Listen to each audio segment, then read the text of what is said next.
असलामुअलैकुम दोस्तों, यह वाली वीडियो मैं डिलीट करके दोबारा अपलोड इस वास्ते की है कि पहले वाली वीडियो दे विच मेरी वॉइस नहीं सी क्योंकि मैं ट्रैक्टर ड्राइव कर रहा सी।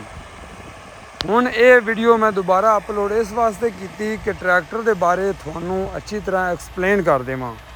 जिस तरह तुसी जानते हो कि बुराक ट्रैक्टर कंपनी कुछ दिन पहले पाकिस्तान दे विच ये नवीं कंपनी रजिस्टर्ड हुई है और उन्हें अपने ट्रैक्टर लॉन्च किए हैं।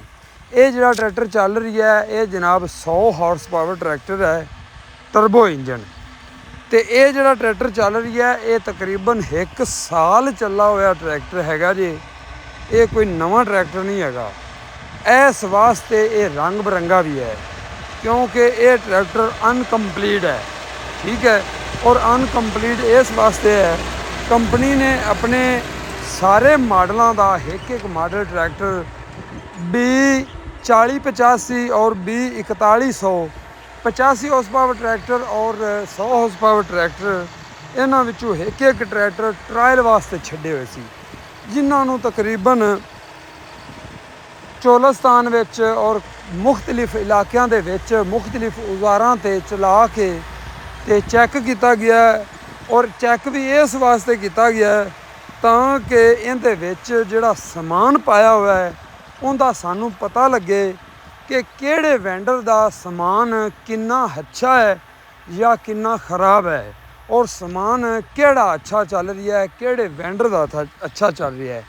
इस वास्ते ट्रैक्टर दे मिरगाड़ थानू होर नज़र आ रहा है, शो होर नज़र आ रही है, अगू कड़ा होर नज़र आ रही है, जिहड़ा इहदे विच समान हैगा वो हो रहा है। इस ट्रैक्टर नू तकरीबन 1 साल चलाया गया है और मुख्तलिफ औज़ारां ते चलाया गया है, ट्राले ते भी चलाया गया है। और उस तो बाद इस ट्रैक्टर नू प्लांट ते खोला गया है, खोल के ते चैक किया गया है भी किहड़ा समान किहड़े वेंडर का कितना घसा है। उस तो बाद नवा किसी वेंडर का समान पा के कंपनी ने तो दोबारा फिर इनू ट्रायल वास्ते दिता है और इनू चैक किया गया है। यानी कि कंपनी ने अपने ट्रैक्टर लॉन्च करन तो पहले अच्छी मेहनत की है और अपने ट्रैक्टर पहले अच्छी तरह चला के, क्योंकि पाकिस्तान के विच इस तो पहले 100 हॉर्स पावर ट्रैक्टर भी नहीं सी और टर्बो इंजन विच भी वड्डा ट्रैक्टर कोई नहीं सी, और टर्बो दे विच कोई मामलात पेश ना आवन इस वास्ते इस ट्रैक्टर नू तकरीबन 1 साल हर औज़ार ते और चंगी तरह फंड ते चलाया गया है। बाकी रह गई गल कि इस ट्रैक्टर के पिछे तुसीं देख रहे हो छोटियां हल्लां ने। छोटियां हल्लां इस वास्ते ने कि जिहड़े फार्म ते हुणे चल रही है छोटा जिहा फार्म है और इन्हां कोल हल्लां ही एडियां ने, और लाहौर के नज़दीक बिल्कुल ये ट्रैक्टर चल रही है और इन्हां कोल सिर्फ 11 हल्लां ही सी ते 11 हल्लां नाल कणक वाली ज़मीन पट रहे ने जिहड़ा मैं ट्रैक्टर चला रही हाँ।